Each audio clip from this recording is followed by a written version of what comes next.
SC ST మత్స్యకార ప్రాంతాల్లో 25 కోట్ల రూపాయలతో 500 ఆలయాలు నిర్మించాలని తీతీదేర్ ధర్మకర్తల మండలి తీర్మానం చేసింది. తిరుమల అన్నమయ్య భవన్లో జరిగిన పాలక మండలి సమావేశంలో కీలక నిర్ణయాలు తీసుకున్నారు. అక్టోబర్ 3 నుంచి 11 వరకు బ్రహ్మోత్సవాలు జరగనున్న ఆర్జిత సేవలు, వీఐపీ ప్రారంభ దర్శనాలను రద్దు చేయాలని నిర్ణయించారు. తిరుపతి నిమ్స్లో ఏడాదికి 12 కోట్ల రూపాయలు కేటాయిస్తుండగా ఆ మొత్తాన్ని 25 కోట్లకు పెంచాలని తీర్మానించారు. 42 కోట్లతో బెడ్ ఆసుపత్రిని విస్తరించాలని నిర్ణయించారు. అన్న ప్రసాదానికి అవసరమైన చింతపండు, బెల్లాన్ని హిందూపురం, అనకాపల్లి నుంచి కొనుగోలు చేయాలని ధర్మకర్తల మండలిలో నిర్ణయించారు. తిరుమల తిరుపతి దేవస్థానం వెంకటేశ్వర వైభవాన్ని ఏర్పాటు చేశారు. అమెరికాకి వెళ్ళినా కూడా డల్లాస్లో 15,000 మంది వచ్చారు కళ్యాణానికి. రావడం కాదు, డ్రెస్ కోడ్తో వచ్చారు అందరూ. శక్తివంతమైనటువంటి కలియుగంలో మన భగవంతుడు వెంకటేశ్వర స్వామి అపూర్వమైనటువంటి భక్తి ఉన్నటువంటి భగవంతుడు మన వెంకటేశ్వర స్వామి.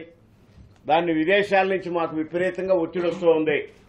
శ్రీనివాస కళ్యాణమే కాకుండా వెంకటేశ్వర వైభవం కూడా మేము చూడాలని, కనీసం 2 ఒక ట్రయల్ బేసిస్లో చేయాలన్నటువంటి నిర్ణయం తీసుకోవడం జరిగింది. అన్ని దేశాల్లో వెంకటేశ్వర వైభవం భక్తుల కోరిన దగ్గర, డోనర్స్ వచ్చిన దగ్గర వైభవోత్సవాన్ని జరిపిస్తాం. టెంపుల్స్ టీటీడీ నుంచి కన్స్ట్రక్ట్ చేద్దామని ప్లాన్ చేశారు. అవి ఎస్సీ ఏరియాస్లో, ఎస్టీ ఏరియాస్లో, మళ్ళీ మత్స్యకారు గ్రామాల్లో. ఒక్కొక్కటి ఏంటంటే 5 లక్షలండి, 25 కోట్ల వ్యయం అవుతుంది. దాంట్లో రివాల్వింగ్ ఫండ్ లాగా ముందు 5 కోట్ల రూపాయలని కమిషనర్ ఎండోమెంట్స్కి ఇస్తాము. వారు శాంక్షన్, సూపర్విజన్ చేస్తారనమాట.